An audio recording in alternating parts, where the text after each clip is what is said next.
Un saludo para todos.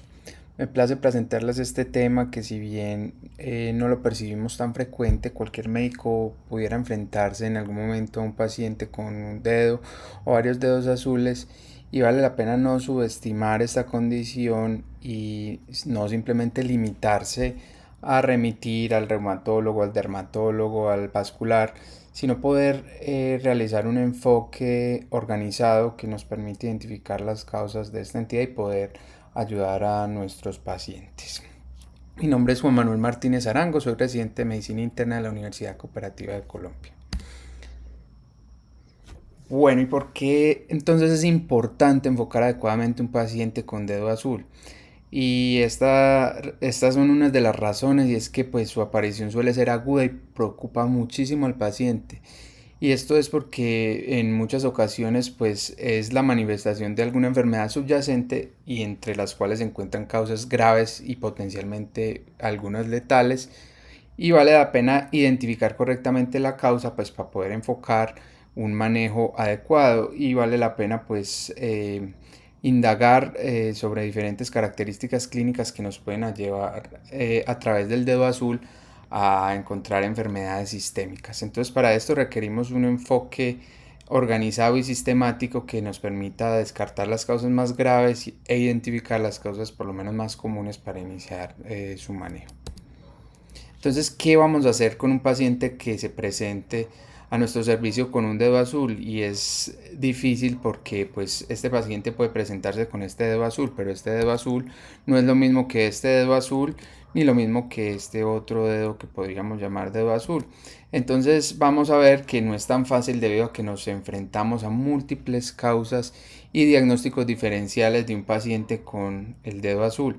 Pueden ir desde traumas, mordeduras de serpiente, lesiones mecánicas, condiciones con manifestación de cianosis periférica como la hipoxemia, condiciones asociadas al frío por vasoespasmo, condiciones asociadas a congelación directamente por daño asociado al frío, y lesiones no congelantes, que vamos a ver diferentes tipos de estas. Lesiones que son independientes de la temperatura pero con compromiso de la circulación y ausencia de pulsos, donde pues veremos enfermedades arteriales y venosas, y las que son vasculares pero tienen pulsos conservados, donde la historia clínica pues nos hablará de diferentes exposiciones, fenómenos infecciosos, fenómenos asociados a enfermedad renal crónica, otras condiciones sistémicas, y también incluso asociaciones con medicamentos que pueden causar una gran cantidad de causas, las cuales hay que descartar. Pero cuando vemos este cuadro así tan grande, pues parece agobiante enfocar este cuadro, y es por eso que les propongo, basado en este artículo de Brown y colaboradores, un enfoque sistemático organizado por pasos que nos permitirá abordar las causas más importantes de una forma en la que no se nos olvidará. Entonces, primero les propongo iniciar por descartar causas que son obvias y las más graves, sobre todo porque implican una intervención rápida.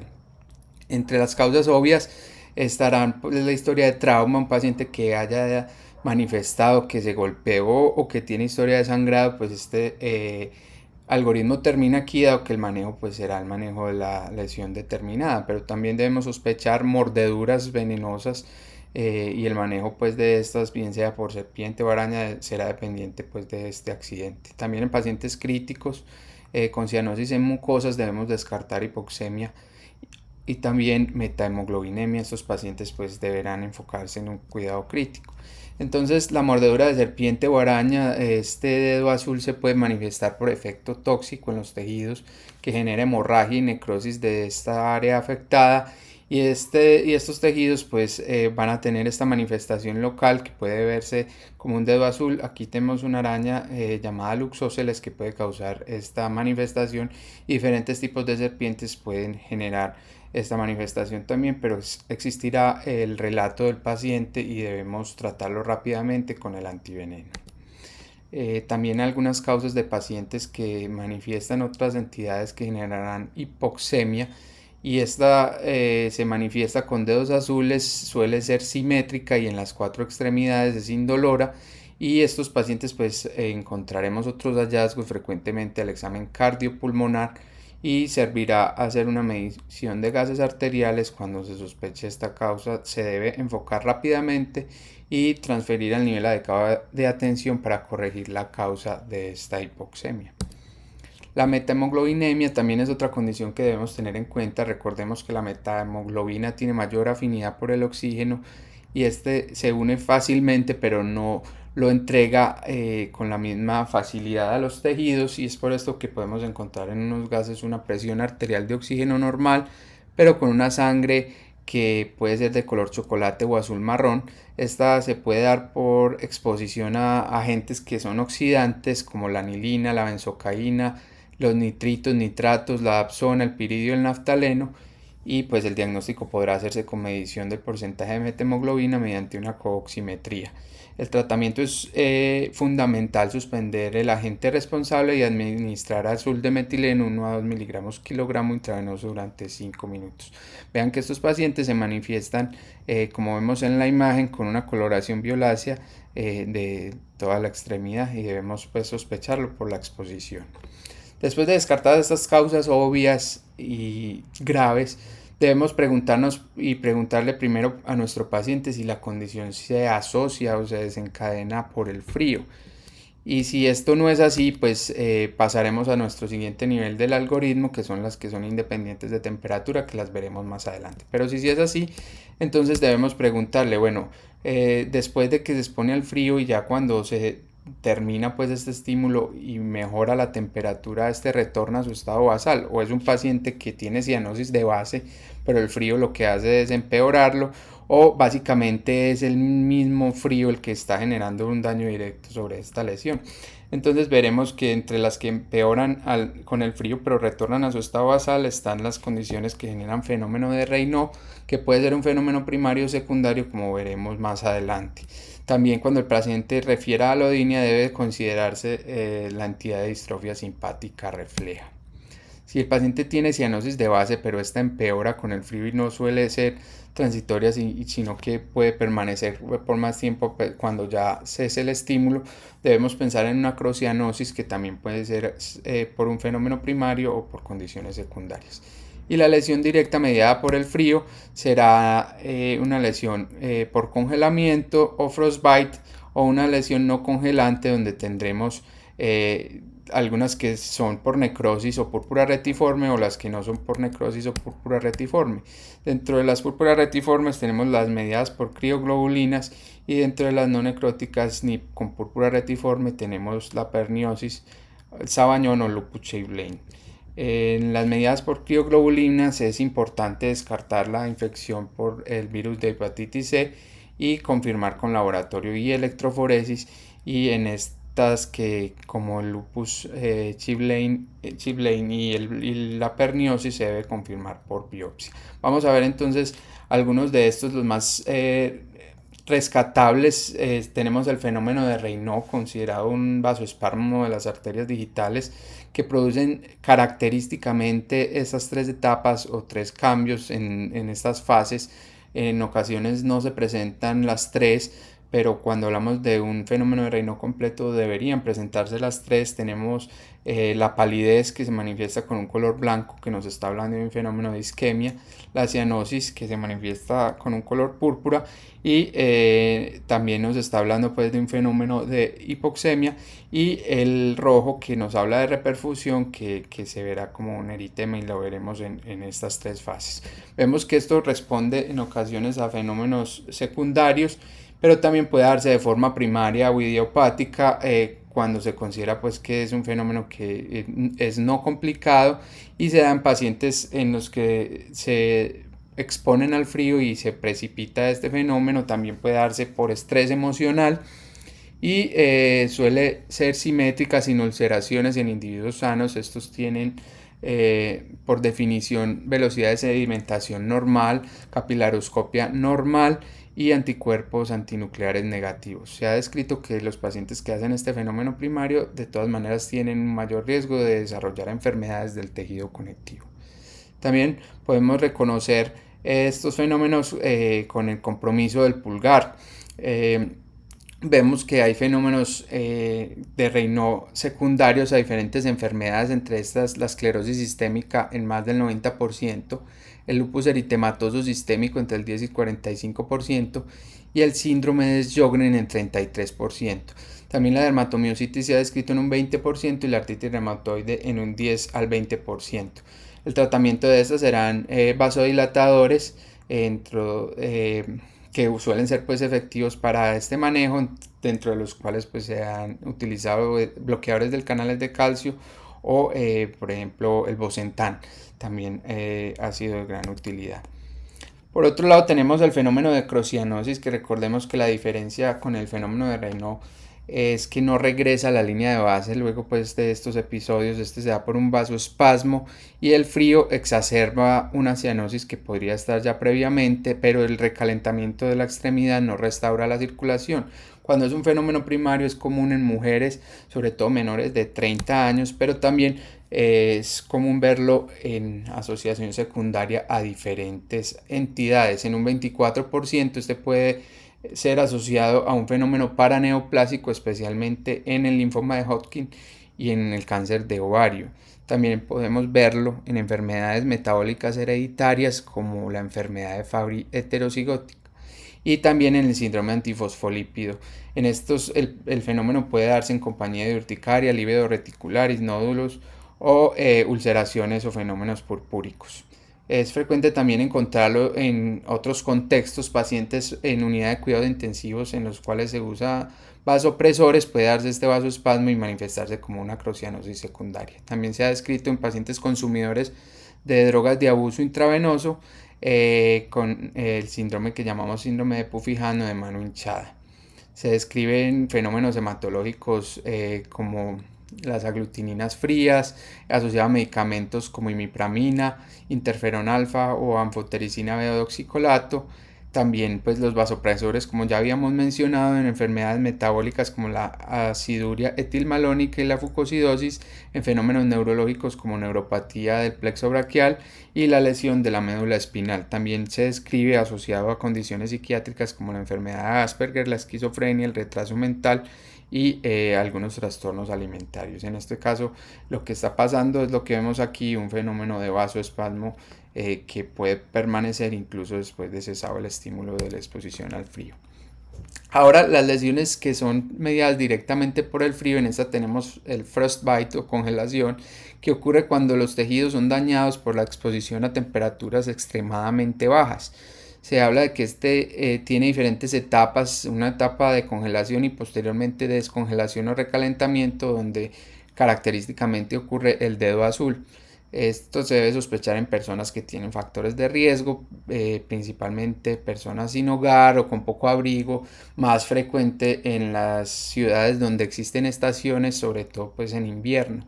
En pacientes fumadores o con enfermedad vascular periférica se presenta con mayor facilidad y es un riesgo en los consumidores de droga o en personas intoxicadas o que se altera su estado de conciencia y que pueden quedar expuestas a un episodio de frío donde no pueden lograr abrigo y por esta razón pues presentar estos daños asociados directamente al frío. Se habla de que el daño comienza luego de una hora a una temperatura de 7 grados y pasa por estas etapas donde inicialmente el fenómeno es más superficial y posteriormente va teniendo un daño más profundo. Ocurre con menor tiempo cuando se presenta por conducción térmica, que es por contacto directo con materiales que están congelados. En este caso pues estos tienen una conducción que genera el daño con mucha mayor rapidez. El tratamiento de estos pacientes es el recalentamiento con un baño a 40 grados centígrados que limita la necrosis tisular. Se han usado también vasodilatadores y antiinflamatorios. Hay que prevenir pues la infección secundaria como en una quemadura y se ha descrito el uso de Alteplas en las primeras 24 horas. Sin embargo pues esta práctica no es ampliamente utilizada por los costos. Tenemos otras lesiones no congelantes, dentro de la que se describe la perniosis o sabañón, que ocurre por exposición prolongada a tejidos que no están adaptados a temperaturas y justamente están por encima pues del punto de congelación. Estas inician como pápulas violáceas simétricas que son dolorosas y posteriormente se fusionan y forman placas que se ubican principalmente en el dorso de los dedos y pueden ser en los dedos de las manos o en los dedos de los pies.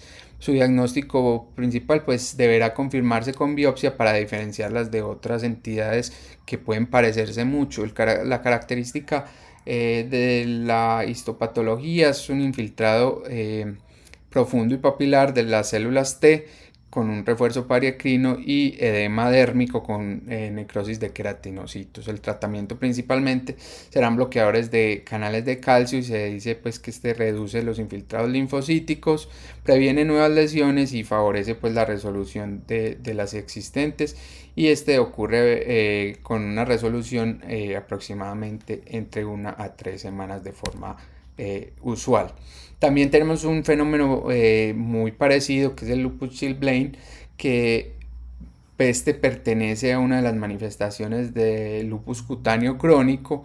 A diferencia de la perniosis, ocurre en ambientes húmedos, pero es menos probable que remita cuando ya hay meses más cálidos. En la histología también hay diferencias y es que se presenta con células basales vaculadas y hay ausencia de las características que describimos previamente. Y es frecuentemente asociado a otras manifestaciones del lupus como el fenómeno de Raynaud, el eritema malar, fotosensibilidad y hallazgos de lupus discoide. Tiene unos criterios y estos criterios pues requiere cumplir con ambos criterios mayores y al menos uno menor.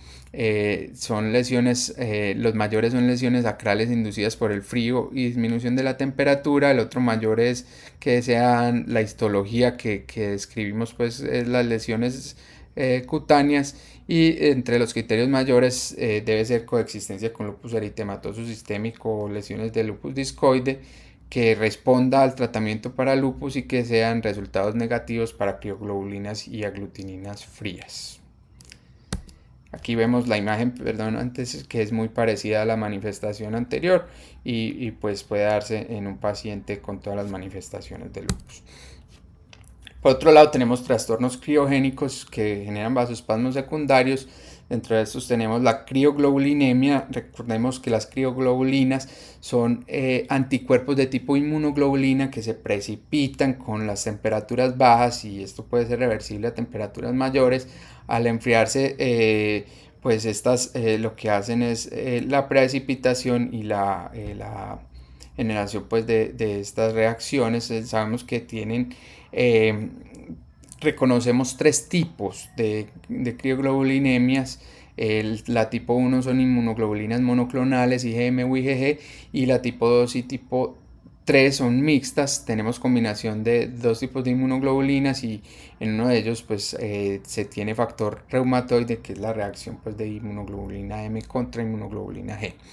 Las enfermedades asociadas a cada uno de los tipos es importantísimo de recordar, porque esto nos permitirá orientar diferentes entidades que debemos descartar y orientar rápidamente su tratamiento. En la tipo 1 se asocia a enfermedades linfoproliferativas, dentro de la cual encontramos leucemia linfocítica crónica, macroglobulinemia de Waldenström y el mieloma múltiple. Este se manifiesta en la piel como acrocianosis, lesiones purpúricas, úlcera y gangrena. En la tipo 2 es también importante reconocer, porque hay una asociación en el 80% de los casos a infección por el virus de hepatitis C. Pero también tenemos asociación con virus de hepatitis B, VIH, Epstein-Barr y citomegalovirus. En la tipo 3 encontramos una asociación con las enfermedades autoinmunes. En estas puede ser fácilmente reconocible la tríada de Meltzer, que incluye la púrpura, debilidad y artralgias, y podemos encontrar en la piel manifestaciones cutáneas como lesiones purpúricas que pueden ser precedidas por ardor o picazón, lívidos reticulares, fenómeno de Raynaud, y también podemos ver úlceras en los tobillos. También podemos ver otras entidades como la criofibrinogénemia, donde lo que se precipitan son complejos de fibrinógeno, fibrina, fibronectina y otras proteínas. Estas, al enfriarse a 4 grados, pues pueden precipitarse pero en el plasma y no en el suero y se disuelven a una temperatura de 37 grados centígrados. También puede ocurrir de forma primaria, pero frecuentemente está asociada a fenómenos secundarios como infecciones, trastornos reumatológicos o el cáncer, y puede progresar a necrosis digital como lo vemos en esta imagen. También tenemos la enfermedad por aglutininas frías. Recordemos que las aglutininas también son inmunoglobulinas, pero estas se adhieren a las membranas de los eritrocitos y generan una aglutinación de estos, lo que no permite su flujo adecuado pues, por la circulación. Frecuentemente se han asociado a infecciones por micoplasma o mononucleosis, y también se asocia a riesgo de malignidad, sobre todo en pacientes mayores de 60 años. En estos casos el paciente puede presentarse con dedos púrpuras por eventos vasoclusivos, tiene cianosis digital que es inducida por el frío y puede generar fenómeno de anemia hemolítica que es paroxística y es inducida por el frío. Entonces en ellos encontraremos hallazgos en el laboratorio que nos pueden indicar hemólisis. El tratamiento de estos pacientes es sobre todo evitar exposiciones al frío y tratar si la enfermedad subyacente si existe. Se ha descrito tratamiento con estanosol que ha demostrado cierto beneficio. Entonces, teniendo en cuenta ya todas estas manifestaciones que se asocian al frío, si ya fueron descartadas, pues tendremos que enfocar otro tipo de enfermedades que son independientes de la temperatura. Y aquí se nos abre un poquito el arsenal de manifestaciones. Entonces lo primero que nos vamos a preguntar en este caso es, bueno, nuestro paciente tiene un compromiso de los pulsos, tiene pulsos ausentes o están disminuidos en intensidad o tiene pulsos periféricos normales. Si estos están ausentes o disminuidos, debemos pensar en una isquemia aguda de la extremidad, y esto puede ocurrir por enfermedad vascular periférica o trombosis arterial, tromboembolismos arteriales periféricos. También algunos fenómenos trombóticos venosos pueden, cuando son extensos, generar compromiso de la circulación arterial, y fenómenos mecánicos obstructivos como el síndrome del opérculo torácico pueden causar también estas manifestaciones. En este caso necesitaremos el concurso de otras especialidades como cirugía vascular y debemos considerar cuando sea apropiado el manejo con anticoagulación. Si mi paciente entonces tiene pulsos periféricos normales, en este caso debería hacer una historia clínica y un examen físico exhaustivo, porque de esto dependerá orientar una gran cantidad de causas que tienen muchas pistas y nos pueden, digamos, dar cierta orientación para identificar cuál es la causa subyacente de estas manifestaciones. Entonces, en la historia clínica debemos indagar, bueno, mi paciente tiene una historia de enfermedad presente en el momento o muy reciente. Si hay una infección, podemos hablar de púrpura fulminans. Si es un paciente con episodios de palpitaciones, hipertensión, debemos descartar feocromocitoma. En dolor abdominal y emesis, pancreatitis agudo. En pacientes psiquiátricos, el síndrome de Garner-Diamond y la dermatitis artefacta, y en hematomas espontáneos, el síndrome de Achenbach. Si mi paciente tiene enfermedad, algunos antecedentes de enfermedades, sobre todo la enfermedad renal crónica, debemos descartar la oxalosis y la calcifilaxis, y también el robo vascular arteriovenoso de la fístula y también o del catéter, y también fenómenos de aterosclerosis donde vamos a encontrar la embolia de colesterol, que es el síndrome de dedo azul propiamente dicho que veremos al final. Debemos descartar émbolos de origen cardíaco por trombosis mural, por endocarditis infecciosa o no infecciosa, por tumores cardíacos y alteraciones vasculares como la displasia fibromuscular. También debemos indagar por características exposicionales o de recreación, donde veremos infecciones que tendrán que ver ciertas características dependiendo de la exposición, y las veremos más adelante. El uso de tabaco se asociará con la enfermedad de Wenger, y la historia sexual pues con algunos tipos de infecciones de transmisión sexual. Los medicamentos serán importantísimos de indagar, puesto que la warfarina, la heparina, la streptokinasa, algunos otros medicamentos como los corticosteroides o los antígenos de cándida utilizados en el tratamiento de algunas lesiones pueden generar este tipo de manifestaciones. Y por último, en la revisión por sistemas debemos buscar alguna otra manifestación de alguna enfermedad sistémica como fiebre, pérdida de peso, que nos podrán hablar de vasculitis de la malignidad, y historia de formación frecuente de coágulos, que debemos descartar pues otros estados de hipercoagulabilidad como el síndrome de antifosfolípido, trastornos mieloproliferativos y también la malignidad. En el examen físico es importante determinar si la lesión que le estoy viendo a mi paciente blanquea a la digitopresión. Cuando este fenómeno blanquea, hablamos de que no hay una extravasación sanguínea de los pequeños vasos, y en este caso pues debemos pensar en otras lesiones que no son purpúricas y debemos hacer una correlación clínico-patológica donde la biopsia pues tendrá también una cabida en algunos casos. Si esta lesión no blanquea, podemos hablar que sí hay extravasación y hablamos de una púrpura que puede ser inflamatoria, como en el caso de vasculitis ANCA, muy frecuentemente granulomatosis con poliangiitis, y otra vasculitis de mediano vaso como la poliarteritis nodosa. La púrpura puede ser también inflamatoria con oclusión, donde encontramos la púrpura fulminans, calcifilaxis, oxalosis, la necrosis asociada a warfarina, embolias cardíacas, el síndrome martillo hipotenar, que ahora veremos un poco más, y trombocitopenias inducidas por heparina. También hay fenómenos purpúricos no inflamatorios y sin oclusión, donde tendrán cabida el estudio de traumas, diatesis hemorrágicas y alteración de la función plaquetaria. Entonces miremos unas de las más comunes. La isquemia de las extremidades es una emergencia vascular. Los médicos debemos reconocer rápidamente esta entidad. Las causas son émbolos, frecuentemente que se presentan de forma aguda, y los pacientes en general tienen antecedentes de enfermedad coronaria, enfermedad valvular cardíaca o fibrilación auricular o aneurismas arteriales, y se amenaza, en este caso la extremidad se presenta pues con un enfriamiento que es bien delimitado, hay un moteado cutáneo como lo vemos en esta imagen, puede haber dolor inicialmente y parálisis al examen físico. La intervención debe ser rápida mediante arteriografía si es posible, y en este caso pues necesitaremos la ayuda pues de vascular o de los radiología intervencionista o el que se encargue de generar pues un fenómeno de reperfusión. La enfermedad arterial periférica oclusiva crónica puede generar una isquemia crónica que se agudice o que amenace la extremidad. En este caso se manifestará con claudicación intermitente, pero posteriormente el dolor en reposo o isquemia crítica podrá acompañarse de coloración violácea, sobre todo las estructuras sacrales, y el dolor en este caso pues es de inicio más vago, no es bien delimitado, se asocia así a enfriamiento pues de la extremidad y de coloración como lo vemos, y pueden presentarse también úlceras arteriales. En este caso es muy importante pues descartar esta entidad.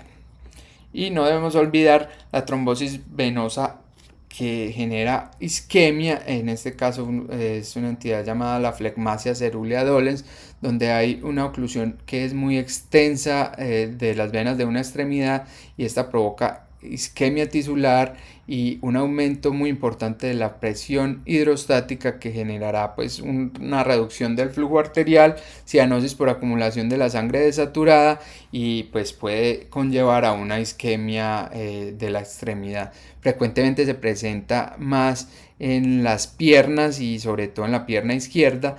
El término de flegmasia cerulea dolens o inflamación azul dolorosa se usa y se acuñó para distinguirla de otra entidad que es la flegmasia alba dolens, donde hay una inflamación blanca dolorosa que no es isquémica. Este se asocia con mucha frecuencia a entidades, sobre todo a malignidad, por un compromiso trombótico muy extenso. El cáncer más común asociado a esta entidad es el cáncer broncogénico, pero también puede afectar otros sitios como el páncreas, vesícula biliar, ovario y útero. Bueno, entonces ya en los pacientes que el pulso periférico está preservado, vamos a encontrar causas más, pues diferentes tipos de causas. Secundaria pues sobre todo oclusión de vasos pequeños, pero son en muchas ocasiones difíciles de distinguir. Por eso en este grupo de entidades la historia clínica y el examen físico van a ser de gran importancia, y esta información pues la debemos obtener para orientar muchas de estas causas. Si hay una asociación con infección reciente respiratoria, infección asociada a cirugía o parto, o historia de asplenia o hiposplenia, será importante sospechar la púrpura fulminante infecciosa aguda, y alguna condición que conlleve a una coagulación intravascular diseminada, que es responsable del 85% de los casos de púrpura fulminante. Es comúnmente causada también por la meningococcemia y es una entidad grave y potencialmente mortal en el 35% de los casos. Recordemos también pacientes que tengan episodios de flushing, ansiedad, palpitaciones, hipertensión, emergencia hipertensiva. Estos pacientes habría que descartar también un feocromocitoma como causa de un dedo azul. Llamativamente debemos tener en cuenta la pancreatitis aguda porque esta se asocia a oclusión de pequeños vasos con manifestación de dedo azul, y esto debemos sospecharlo en pacientes que tienen dolor abdominal con elevación de amilasa o lipasa y emesis copiosa. También debemos tener en cuenta pues fenómenos psiquiátricos donde encontramos enfermedades como el síndrome de Gardner-Diamond y la dermatitis artefacta.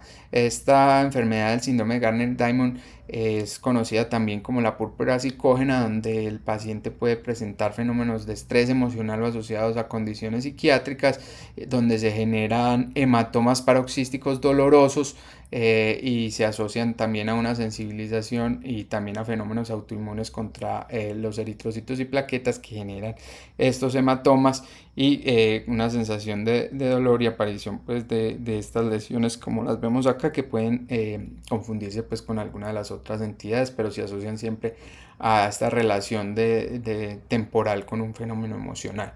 También está la dermatitis artefacta, donde es el mismo paciente quien se autoinflige las lesiones y generalmente los niegan, pero está la familia y también pues está antecedente de enfermedad psiquiátrica puede hacerte sospechar, y esas suelen tener algunas formas muy características que hablan del el instrumento con el que hicieron el daño.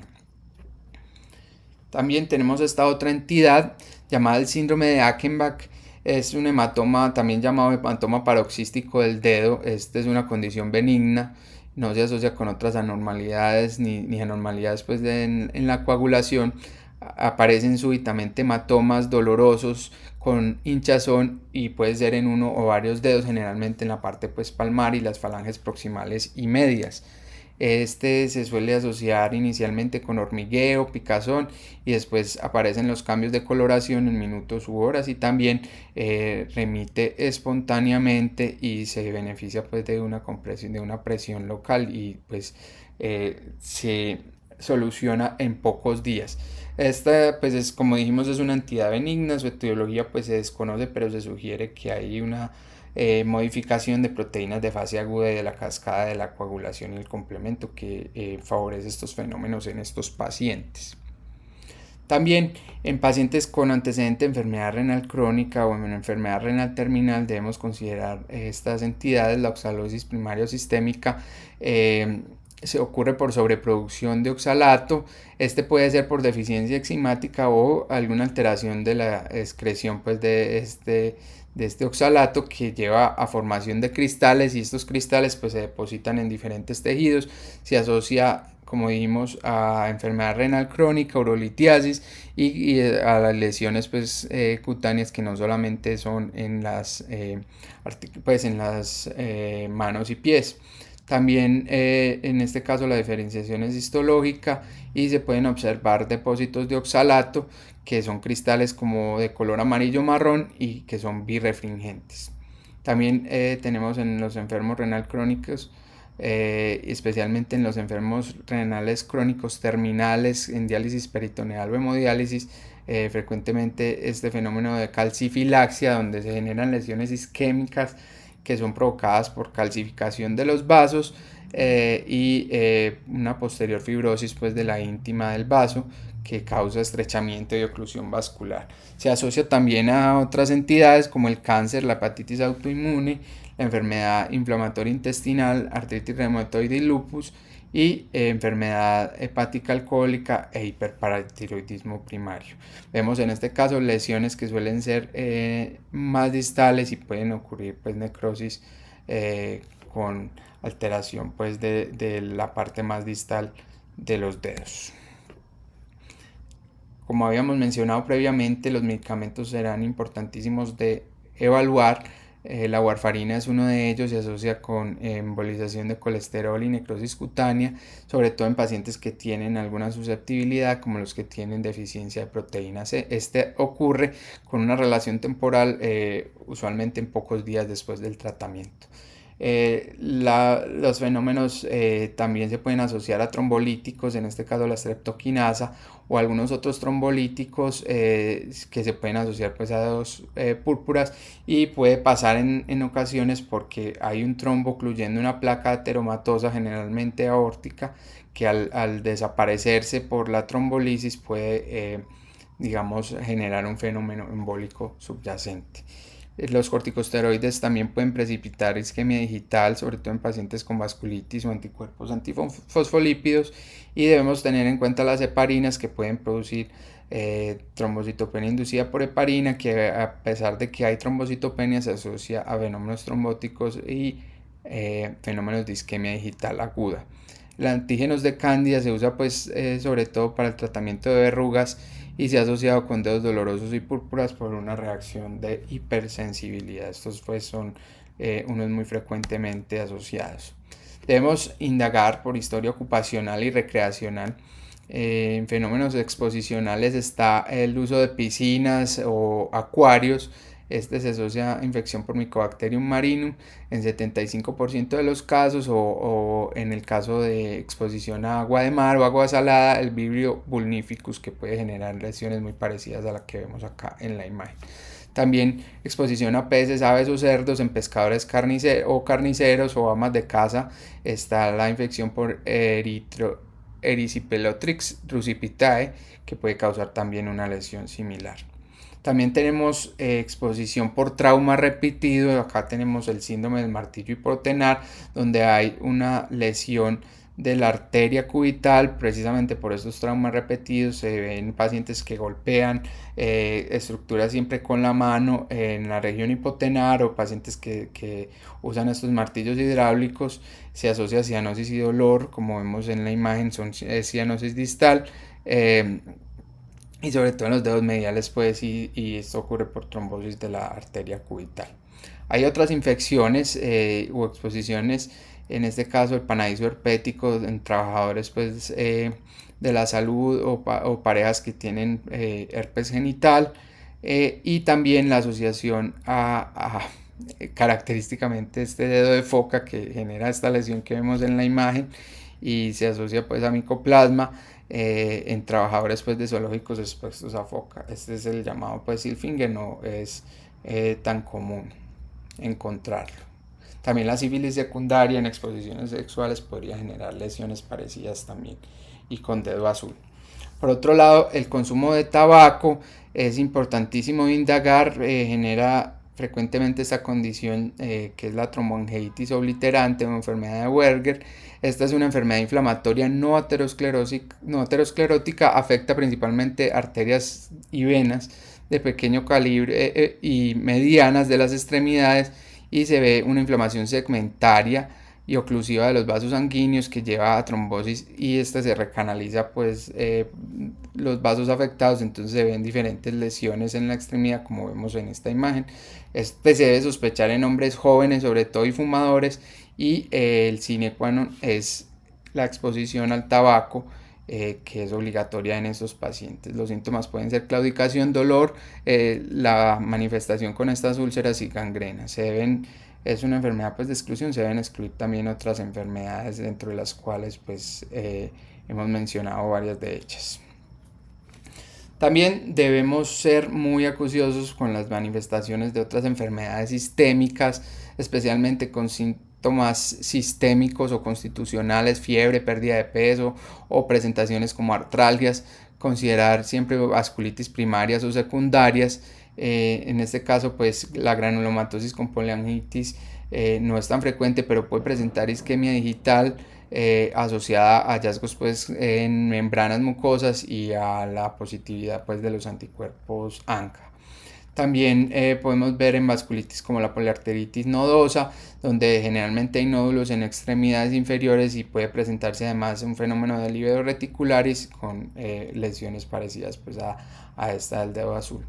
También tenemos esta otra condición llamada la eritromelalgia y es una condición un poco opuesta, por ejemplo, al fenómeno de Raynaud, donde en este caso las manifestaciones se dan asociadas al calor y son extremidades rojas y edematosas y calientes y generalmente generan mucho disconfort, y también pues cuando esta no se trata puede progresar a trombosis arterial digital. Entonces es importante pues manejarla e identificarla.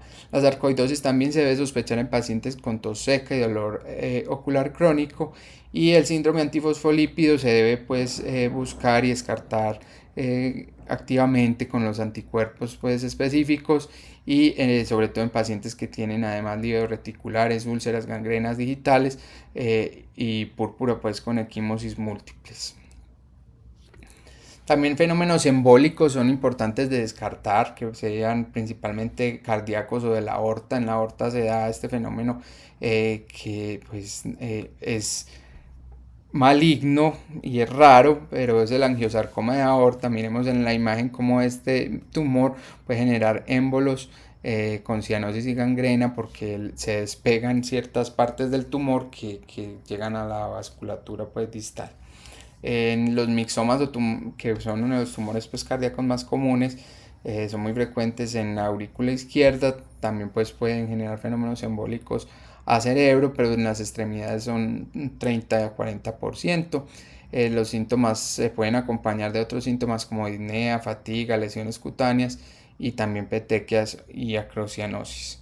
Los trombos murales también que embolizan hay que tenerlos en cuenta, y la endocarditis infecciosa. También esta puede generar otras lesiones como las lesiones de Genaway, que son indoloras, o las lesiones o los nódulos de Osler, que pueden ser dolorosos. También pues en este caso son émbolos de válvulas que están infectadas, pero también podemos tener endocarditis no bacteriana o marántica, o el síndrome de Lehmann-Sachs, que se puede asociar pues a un síndrome antifosfolípido o cáncer o lupus eritematoso sistémico, y se manifiesta una válvula que tiene estas características de la imagen, y los émbolos pueden ir a riñones, vasos, extremidades, y pueden generar también accidentes cerebrovasculares con afasia y hemiparesia y pues el síndrome de dedo azul. Todo lo que hemos visto ahora nos habla pues del enfoque de un paciente con dedo azul, pero característicamente se ha descrito y se define como el síndrome de dedo azul esta enfermedad, que es un embolismo de colesterol. En inglés es llamado de Blue Toe Syndrome, y a pesar de que se llama de esta manera, no es una enfermedad limitada a los dedos ni a los miembros inferiores en este caso, sino que son émbolos de una placa aterosclerótica. Aquí vemos una aorta llamada Shaggy aorta, o una aorta que está llena de placas de colesterol, y este material se desprende de estas placas ateromatosas que suelen estar ulceradas y puede obstruir la vasculatura distal, y pues dependiendo de su origen puede no solo afectar los dedos, sino también los ojos, el sistema nervioso central, el riñón y también pues el sistema gastrointestinal. Su presentación clínica es de aparición aguda, que puede tener una o más áreas violáceas, es dolorosa y hay sensibilidad al tacto porque se asocia también pues a un fenómeno inflamatorio. También se puede ver lívido reticular y es 3 veces más frecuente en estos pacientes. La fuente más común pues, de los émbolos son ateroscleróticos por enfermedad aortoilíaca o aneurismas aórticos pequeños cuando es bilateral, y unilateral cuando es la arteria ilíaca. Se asocia a otras complicaciones como dijimos pues infartos en el sistema nervioso central, o infarto renal o intestinal. El diagnóstico puede pues reforzarse con el hallazgo en el fondo de ojo de esta imagen, que es la que vemos aquí abajo, que son las placas de Hollenhorst que se ven pues en el examen de retina, y también puede ayudar la ecocardiografía transesofágica, donde se ve pues la enfermedad aterosclerótica que es prominente. Sin embargo, la confirmación diagnóstica es por biopsia y tiene una precisión del 92%, debido a que estos cristales son insolubles y no fagocitables. Entonces pueden verse fácilmente, pero el vaso pues suele recanalizarse. Estos sí se disuelven en el estudio pues de parafina y dejan un espacio en las arteriolas y pues se puede hacer este diagnóstico. Este espacio suele medir entre 100 a 200 micras y se asocian estos efectos ateroembólicos a procesos trombóticos, inflamación pues de tipo vasculitis con reclutamiento de neutrófilos, eosinófilos y mononucleares, y fibrosis pues con hiperplasia de la íntima. Este pues característicamente es el síndrome del dedo azul, pero mejor llamado embolismo de colesterol, dado que puede afectar no solamente el dedo. Entonces, para concluir, cuando encontramos un paciente con dedo azul, el enfoque pues de un diagnóstico diferencial es muy importante. Hay una gama muy amplia de diferentes causas, pero hacer un ejercicio juicioso y enfocado y organizado permitirá pues hacer un abordaje donde la historia clínica y el examen físico cobran una gran importancia para lograr identificar y orientar el tratamiento de estas entidades para mejorar el pronóstico de estos pacientes y evitar interconsultas innecesarias. Por último, para terminar, les dejo esta frase del doctor Jaime Alberto Restrepo, el reumatólogo, que dice que los dedos son el mapa donde la reumatología lee las huellas del tiempo y la salud. Muchísimas gracias a todos.